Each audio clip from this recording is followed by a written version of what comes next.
মাসে 1.5 লাখ আছে আর বলে দাও। ডিমটা বড্ড আজকে নরম হয়ে গেছে। কি বলবি ডাইরেক্ট বলতে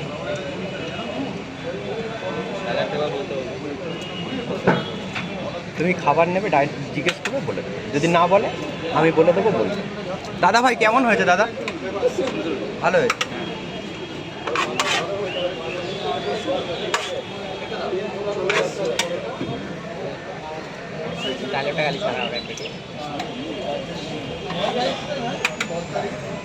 কোথা থেকে আসা হচ্ছে দাদা ভাই?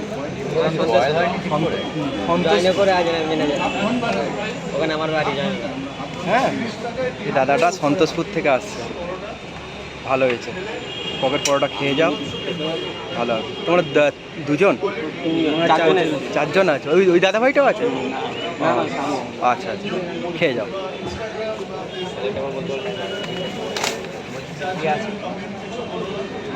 বলুন। এক প্লেটে 3টে পরোটা আছে, দাম 30 টাকা। হয়ে যাবে।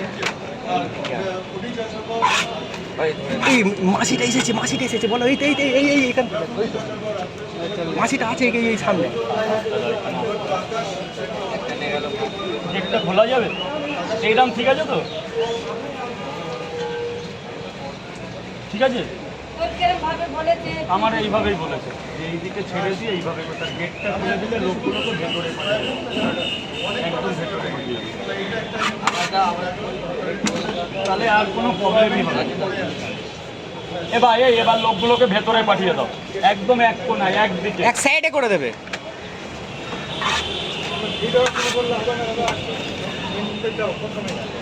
এটা একটু হাত দিয়ে খুলিয়ে দাও না, তুমি কিছু মনে করো।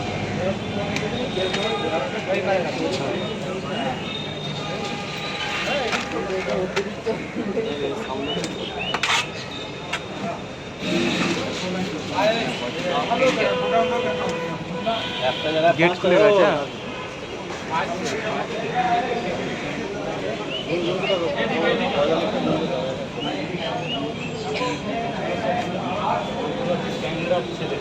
আমার একটু বড়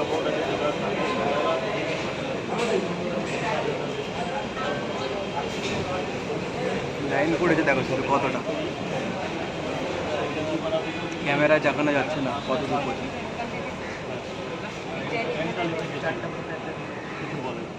বলছি আমরা শুনেছি ঝামেলা হয়েছে, তা তুমি কি করবে? ঝামেলা হয়েছে রাস্তা, তোমার কি আছে?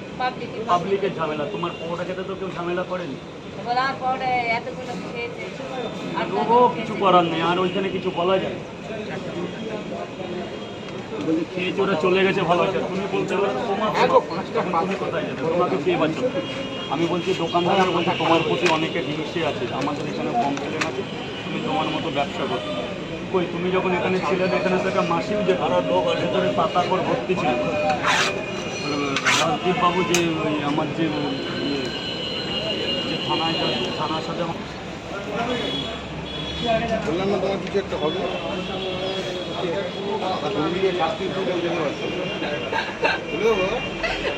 ভালো হয়েছে। দাদা ভেতরে চলে যাবে, দাদা খাবারটা নিয়ে ভেতরে চলে যাবে। হয়েছে? হ্যাঁ।